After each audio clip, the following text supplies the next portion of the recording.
we look at the reason why the very concept of a maximum mass of a white dwarf arose out of the work that Subramanian Chandrasekhar did even as he was setting sail for England on the Lloyd Triestino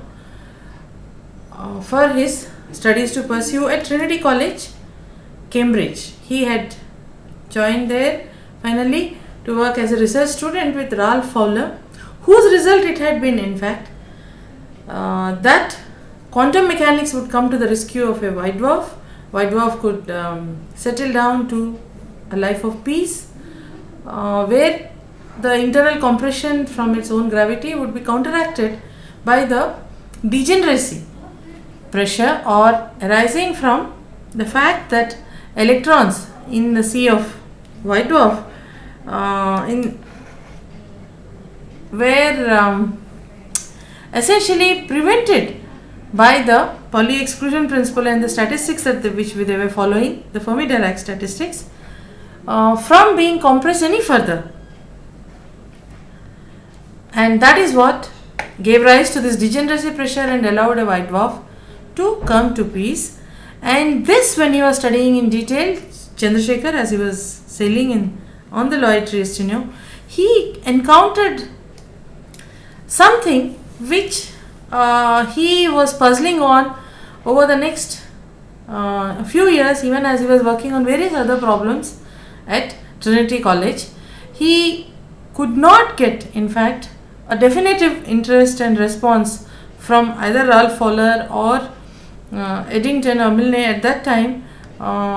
who were there in Cambridge and Oxford, with whom he had interaction over these issues. He finally submitted his work to the Astrophysical Journal and got it accepted after some changes that he did. It was a beautifully simple small paper in the Astrophysical Journal, just 2 pages of a paper, which ultimately gave the result of the maximum mass. It essentially looked at the way inside a star, an idealized star represented as a polytrope, which essentially meant that the pressure as one went through this here on this x-axis is a dimensionless quantity representing the radial distance from the center of a star, and dimensionless units something measuring the density. All of the quantities, pressure, temperature, density and so on, would all be a function just of the radius from the center because of the spherical symmetric nature of such an idealized situation. And stars were expected to be reasonably good approximations to this idealized situation, and under such circumstances there were equations which governed the equilibrium state of such a sphere, which was tending to compress under gravitation, but there was some outward pressure perhaps coming out from internal temperature, radiation and so on, and which would give rise to a stable structure. So under that there were certain equations which would, these in fact were this paper looks beautifully simple. It just gives a result, of course, which digested tremendous amount of complexity of stellar structure which had been worked out and presented very completely in Eddington's internal constitution of stars, which ultimately gave rise to the way with radius there would be a variation in the mass building up, the pressure, temperature, densities and so on. These equations would govern that, and from those equations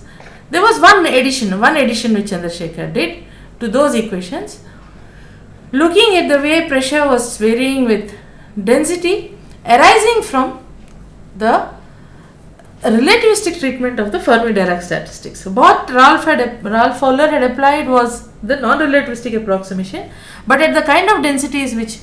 were expected inside the white dwarfs, the relativistic approximation had to be looked at, and here a simple expression is given, but Chandrasekhar also says which can be shown to be rigorously true. Not that he did not show it to be rigorously true with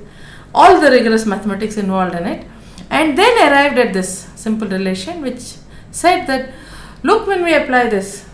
relativistic side of the Fermi-Dirac statistics, we seem to be coming to a unique value of mass, which at that time, of course, he worked out to be about 0.91 times the mass of the sun, because at that time the internal constituents of the sun or stars were not as well known. Later, much later, the main constituent being hydrogen and then the next helium and so on, this was understood much later. After putting in all of this, this value turns out to be now what is the very well known 1.4 times the mass of the sun, the Chandrasekhar mass limit. So this is how